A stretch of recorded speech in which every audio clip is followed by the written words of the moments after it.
Artinya, yang disebut bonus demografi nggak ada. Anak mudanya nggak bertambah, rahim perempuan nggak mau melahirkan. Jadi dari awal omong kosong untuk bicara tentang bonus demografi. Kalau tadi analisis dari Pak Dokter dan ekonom kita itu betul-betul diperhatikan. Jadi Anda kalau masuk ke kedokteran, saya anjurkan ambil jurusan psikiater. Prakteknya di mana? Di Jogja? Enggak. Di Jogja aktanya waras semua. Anda jadi psikiater, buka praktek di Solo. Tongkat kayu dan batu jadi tanaman. Tukang kayu sebentar lagi jadi tahanan. Lalu kita mulai melihat bahwa kegelisahan generasi hari ini justru dianggap sebagai subversi terhadap kekuasaan. Karena itu 900 mahasiswa masih ada tahanan. Loh, ini generasi yang berupaya untuk bring ideas back into the very heart of democracy.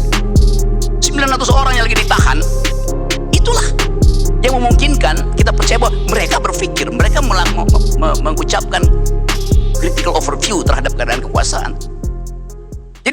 Selanjutnya saya ingin bertanya kepada narasumber terakhir kita, Bung Rocky. Sebenarnya saya gugup sekali mau tanya kepada Bung Rocky. Mohon doanya ya teman-teman. Itu mau kopi apa susu? Teh boleh. Ini menyambung mengatasi kecemasan. Iya. Ini menyambung dengan refleksinya Mas Rimawan tadi ya, soal bagaimana perlu ada perubahan paradigma, bagaimana kita ini terlalu fokus dengan growth ya, pertumbuhan terus, terlalu fokus dengan tadi kita lihat pertumbuhan ekonomi dari GDP, terus kita terlalu fokus juga ingin serba cepat, bahkan sampai di titik kita denial gitu ya Bu, kita memang mungkin, kita tuh memang sebetulnya bukan bangsa yang, ya mungkin kita butuh bantuan lah, mungkin bahasa baiknya seperti itu gitu. Nah saya pengen tanya ke Bung Rocky, salah satu frasa Bung di dalam tajuk diskusi kita ini tuh adalah hak generasi. Dan saya merasa dari tadi sepertinya hak generasi ini kurang dieksplor. Nah, kalau saya boleh memahami ya soal hak generasi ini, saya memaknainya, nanti boleh dikoreksi juga Bung kalau misalkan ada keliru di situ. Saya melihat hak generasi ini sebagai generational rights. Itu mungkin hak-hak di luar HAM gitu yang diberikan kepada misalkan generasi saya Gen Z gitu atau mungkin generasi Alpha di bawah saya. Mungkin ini paling mudah dipahami kalau kita lihat dalam konteks lingkungan gitu misal Bung. Kalau misalkan generasi saya, kita punya hak atas dan juga generasi selanjutnya, kita punya hak atas clean water, kita punya hak atas udara yang bersih, atas lingkungan yang sehat, kita punya hak jauh-jauh dari deforestasi. Nah ini semua kan dipengaruhi oleh bagaimana mungkin generasi-generasi sebelumnya itu mengambil kebijakan, melakukan action gitu. Nah tapi kalau dalam konteks lingkungan, ini kan tangible, kita bisa lihat. Kalau misalkan mereka asal aja kasih AMDAL, mereka asal kasih izin, kemudian itu dibabat semua hutannya, kita lihat banjir langsung nyata. Disasternya ada. Tapi kalau pendidikan gimana Bung? Saya jujur masih belum begitu kebayang.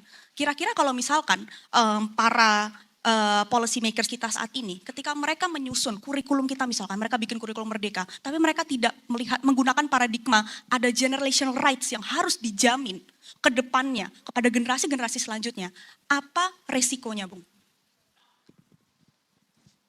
Saya nggak ada resiko. Karena itu resiko kalian sebagai generasi.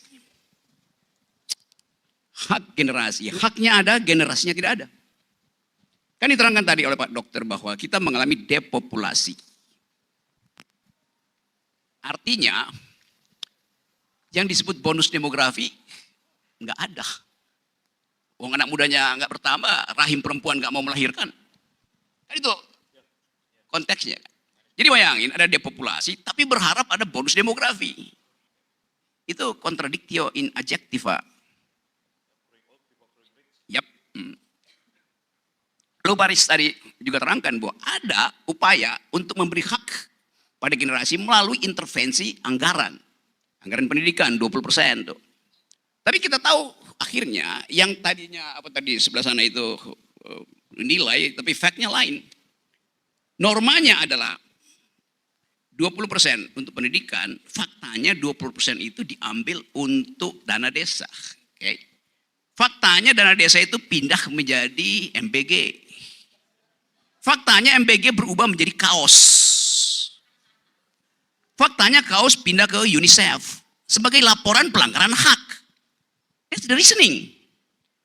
Jadi dari awal omong kosong untuk bicara tentang bonus demografi. Kalau tadi analisis dari Pak Dokter dan ekonom kita itu betul-betul diperhatikan tuh. Anda mau jadi dokter sekarang, mau ngapain? Mau jadi ginekolog? Jangan. Karena gak ada guna jadi ginekolog kan? Kan gak ada kehamilan. Gak ada yang hamil, ngapain jadi ginekolog? Dokter kandungan. Jadi Anda kalau masuk ke dokteran, saya anjurkan ambil jurusan psikiater. Prakteknya di mana? Di Jogja? Enggak. Di Jogja akalnya war semua. Anda jadi psikiater, buka praktek di Solo.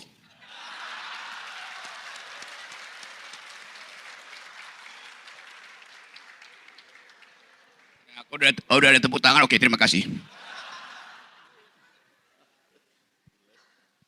Jadi kita ada di dalam kesulitan itu untuk membayangkan masa depan. Karena tadi apa? Lagunya apa? Pohon, apa?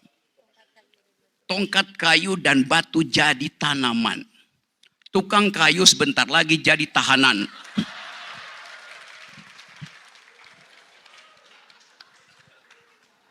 Saya cuma terusin, assuming kawan berdua ini. Oke, saya masuk ke hal yang lebih komedian, yang tadi serius. Kita berpikir tentang hak generasi. Lalu kita mulai melihat bahwa kegelisahan generasi hari ini justru dianggap sebagai subversi terhadap kekuasaan. Karena itu 900 mahasiswa masih ada di tahanan. Loh ini generasi yang berupaya untuk bring ideas back into the very heart of democracy. 900 orang yang lagi ditahan, itulah yang memungkinkan kita percaya bahwa mereka berpikir, mereka mengucapkan critical overview terhadap keadaan kekuasaan. Jadi paradoks-paradoks ini yang ingin kita bongkar hari ini sebetulnya. Kemarin, tiga hari lalu saya masih kasih kuliah di Jordan, di Yarmouk University. Terus datang mahasiswa yang lagi belajar di situ. Saya tanya, kalian mau pulang nggak setelah selesai dapat beasiswa LPDP itu? Sebagian besar bilang nggak mau pulang.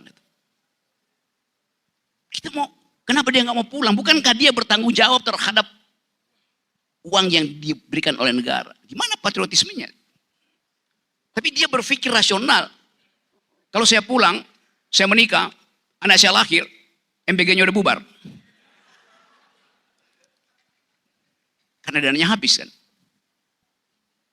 Jadi saya mengerti bahwa bukan sekedar brain drain, tapi brain yang udah ada di luar sana nggak mau drain back ke sini. Hal yang akhirnya saya lihat begitu. Berapa tahun lalu saya kasih kuliah yang sama di Polandia, Warsawa. 2 anak angkat tangan, dua-duanya perempuan, anak ITB. Pak Rocky, kami barusan menyelesaikan disertasi. Satu di bidang nuklir, satu di bidang manajemen. Lalu diajukan pertanyaan yang sama. Kalau kami nggak pulang, keterangan etisnya apa? Artinya dia bingung. Kalau dia nggak pulang, dia mengkhianati negara yang membiayai dia. Kalau dia pulang, saya tanya, kalau Anda pulang kenapa emang konsekuensinya? Gini Pak, kalau saya pulang, saya akan kembali ke kementerian yang bos saya itu tiap hari perintahannya adalah markup anggaran.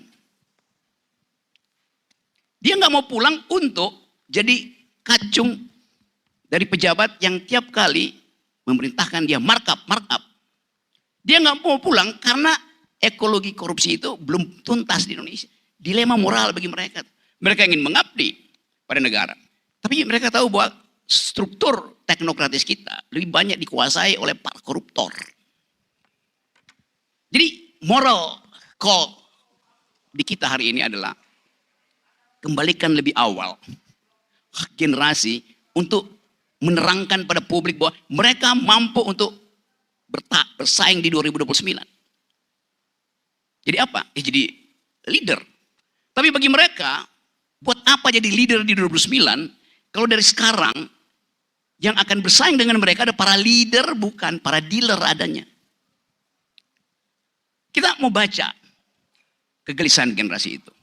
Kita tahu bahwa oke, ada persiapan politik untuk fight ke depan. Tetapi hak generasi bukan terhadap persaingan politik yang sudah didesain oleh regulasi KPU, regulasi undang-undang pemilu, regulasi pemilihan tidak langsung segala macam. Jadi kalau saya baca dari atas terlihat ada kegelisahan dari generasi. untuk bahkan menagih hak yang diberikan oleh konstitusi pada mereka. Nah kalau itu kita baca di Jogja misalnya, tidak mungkin Jogja mengalami defisit intelektual karena ini ada the community of thought. Ada berapa ribu universitas yang ada di Jogja tuh. Sekarang kalau universitas marah, kanalisasinya apa? Nyalek, ikut partai, pasti demonstrasi. Jadi kalau pemerintah, aparat menganggap demonstrasi itu berbahaya, lo mereka yang menciptakan kondisi sehingga pada akhirnya hanya demonstrasi yang bisa diperlihatkan sebagai bentuk partisipasi generasi. Apa yang salah di situ? Jadi saya selalu melihat bahwa kemungkinan terburuk akan terjadi dalam 2-3 minggu ke depan. Sekarang pembicaraan kita hari ini, kita titipkan pada Presiden Prabowo yang besok tanggal 19 akan pergi ke Amerika bertemu dengan Donald Trump untuk urusan Board of Peace. Bisa nggak dia terangkan pada Trump? Sehingga dengan keterangan itu Trump bilang oke, tanpa perlu ada conditional soal pengurangan tarif, silakan Pak Prabowo pilih ikut dalam BOP atau tidak. Tetapi Presiden Prabowo itu akan deal dengan seorang monster, itu masalahnya. Karena itu pembicaraan tentang BOP betul-betul jadi berbahaya. Kita bicarakan di sini. Presiden memantau isu-isu itu. Tapi dia tahu pada akhirnya ini isu anak muda yang marah terhadap kebijakan yang diwariskan dari 10 tahun yang lalu. Prabowo itu dapat limpahan air kotor yang udah sampai di dagunya tuh. Air kotor selama 10 tahun, ekonomi politik buruk. Sekarang dia marah-marah tuh. Mestinya dia bilang, saya tahu kalian gelisah. Tapi saya tahu cara menyelesaikannya. Dan kita tahu bahwa 2 senti Prabowo menunduk, air kotor 10 tahun itu masuk ke hidungnya tuh. Tenggelam dia. Tapi politik hari ini tidak didesain untuk membaca arah generasi. Kita nggak dapat ide. Semua talk show itu isinya orang tua tuh. Otaknya, ya kita sedekahi pun nggak sanggup untuk bikin otaknya hidup kembali tuh. Karena di kepalanya tidak ada lagi model berpikir seperti the founding parents kita itu. Mau bertengkar secara akademis. Elit politik Jakarta bergerombol untuk mengintip peluang reshuffle. Idenya apa? Reshuffle bukan isu hari ini. Isu hari ini adalah hak generasi untuk menagih apa yang secara konstitusional dibebankan pada presiden. Amar ma'ruf nahi mungkar itu bukan urusan kita, itu urusan kekuasaan. Yang mesti menegakkan amar ma'ruf nahi mungkar adalah presiden, bukan kita. Karena sumber daya kekuasaan ada di situ. Jadi kita mulai melihat bahwa penting untuk membangun semacam reaksi terhadap, saya pakai istilah aja, potensi otoritarianisme, creeping otoritarianisme. Otoritarianisme lagi merangkak itu bisa terjadi kapan saja. Jadi membackup negeri ini dengan ide, dengan pikiran, dimaksudkan untuk mengembalikan nalar publik itu jadi grammar of the town. Itu pentingnya oposisi, itu pentingnya partai yang beroposisi. Yang sekarang nggak ada, kecuali PDIP. Jadi hal-hal ini yang saya kira bisa membuat kita percaya kalau diskurs ini kita perluas dari Jogja. Kita bisa katakan satu saat bahwa Jogja sudah kembali ke dalam kultur berpikir. Jogja ya, bukan UGM.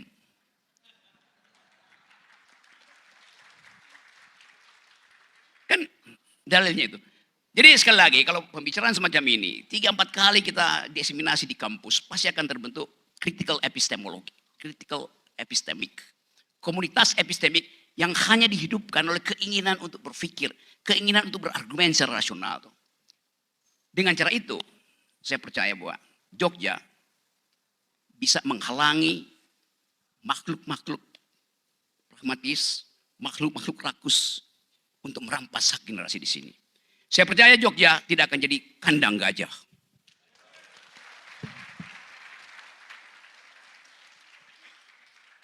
Baik, terima kasih banyak Bung Rocky atas insights-nya yang luar biasa. Mungkin kalau misalkan saya boleh reflect dari barusan yang Bung Rocky katakan, yang saya tangkap itu saat ini memang politik di Indonesia itu tidak didesain untuk membahas hak generasi. Jadi kalau kita lihat ekosistem di sini itu memang sepertinya tidak mendukung untuk perkembangan pemikir. Begitu ya Bung Rocky. Jadi memang tidak mendukung untuk perkembangan pemikir dan juga pada akhirnya para pemikir di sini tidak punya tempat. Tapi tadi Bung Rocky mengajak kita untuk yang saya tangkap jangan takut, kita coba untuk bangun ekosistem epistemik tadi di Jogja. Kita mulai dari Jogja, kita bangun diskusi-diskusi seperti ini untuk kemudian bisa memperjuangkan kembali hak-hak atas pikiran kita, hak-hak generasi kita untuk pendidikan ke depannya. Stop, jangan lanjut. Kalau kamu bicara lanjut, ada foto sebelah kiri bisa jatuh ntar. Mana ada? Nggak ada.